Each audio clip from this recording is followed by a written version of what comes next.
چوتھے آسمان کا فرشتہ۔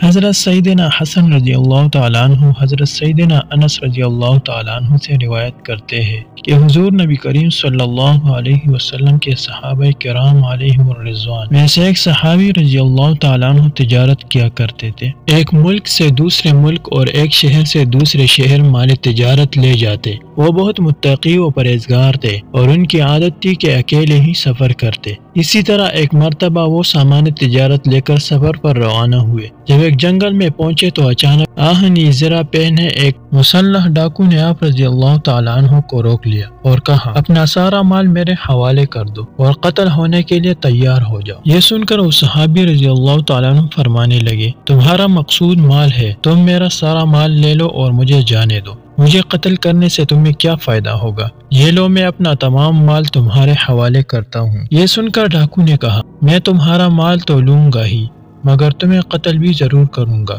اتنا کہنے کے بعد جب وہ حملہ کرنے کے لیے آگے بڑھا تو صحابی رضی اللہ تعالیٰ عنہ نے کہا، جب تم میرے قتل کا ارادہ کر ہی چکے ہو تو مجھے تھوڑی مہلت دو تاکہ میں اپنے رب عز و جل کی بارگاہ میں سجدہ کر لوں اور اس سے دعا کر لوں۔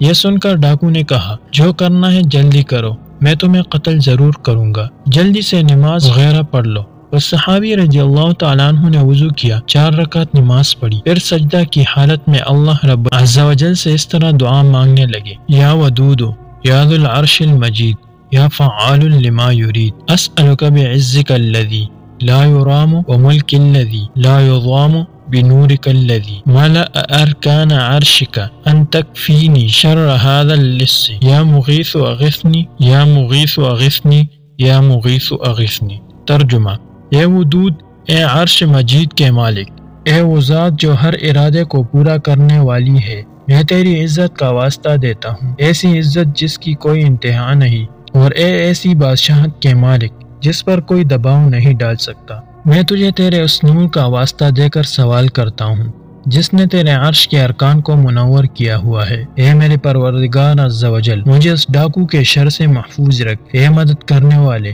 میری مدد فرما، اے مدد کرنے والے میری مدد فرما، اے مدد کرنے والے میری مدد فرما۔ اس صحابی نے بڑی آہ وزاری کے ساتھ ان کلمات کے ذریعے 3 مرتبہ بارگاہ خداوند عز و جل میں دعا کی۔ ابھی وہ دعا سے فارغ بھی نہ ہونے پائے تھے کہ ایک جانب سے ایک شاہ سوار ہاتھ میں نیزہ لیے نمودار ہوا اور اس ڈاکو کی طرف بڑھا۔ جب ڈاکو نے اسے دیکھا تو اس پر حملہ کرنا چاہا، لیکن سوار نے نیزے کی ایک ہی وار سے ڈاکو کا کام تمام کر دیا۔ پھر وہ سوار اس صحابی رضی اللہ تعالیٰ عنہ کے پاس آیا اور کہا، کھڑے ہو جائیے۔ یہ سن کر وہ صحابی رضی اللہ تعالیٰ عنہ کھڑے ہوئے اور اس سوار سے کہنے لگے، اے عظیم شخص، میری ماں باپ تم پر قربان ہو، آج اس مصیبت کے دن تم نے میری مدد کی ہے، تم کون ہو؟ سوار نے کہا، میں اللہ عز و جل کے فرشتوں میں سے ایک فرشتہ ہوں اور چوتھے آسمان سے آپ رضی اللہ تعالیٰ عنہ کی مدد کے لیے آیا ہوں۔ جب آپ رضی اللہ تعالیٰ عنہ نے ان پاکیزہ کلمات کے ساتھ پہلی بار دعا کی تو آسمان کے دروازوں کی آواز ہمیں سنائی دی۔ پھر جب دوسری مرتبہ دعا کی تو ہم نے آسمان میں ایک چیخ و پکار سنی۔ پھر جب آپ رضی اللہ تعالیٰ عنہ نے تیسری مرتبہ یہی دعا کی تو ہمیں یہ آواز سنائی دی، یہ ایک پریشان حال کی دعا ہے، لہٰذا میں نے اللہ عز و جل کی بارگاہ میں عرض کی، یا رب العالمین عز و جل، مجھے اس مظلوم کی مدد کرنے اور اس ڈاکو کو قتل کرنے کی اجازت دے۔ چنانچہ میں اللہ عز و جل کے حکم سے آپ رضی اللہ تعالیٰ عنہ کی مدد کرنے آیا ہوں۔ اللہ کی ان پر رحمت ہو اور ان کے صدقے ہماری مغفرت ہو، آمین بجاہ النبی صلی اللہ علیہ وسلم۔ حضرت سیدنا انس رضی اللہ تعالیٰ عنہ فرماتے ہیں، جو شخص وضو کرے اور 4 رکعت نماز پڑھے، ان مذکورہ بالا کلمات کے ساتھ اللہ رب العزت عز و جل سے دعا کرے تو اس کی دعا قبول کی جاتی ہے، چاہے دعا کرنے والا حالت کرب میں دعا کرے یا اس کے علاوہ، یعنی جب بھی دعا کرے اس کی دعا قبول کی جاتی ہے۔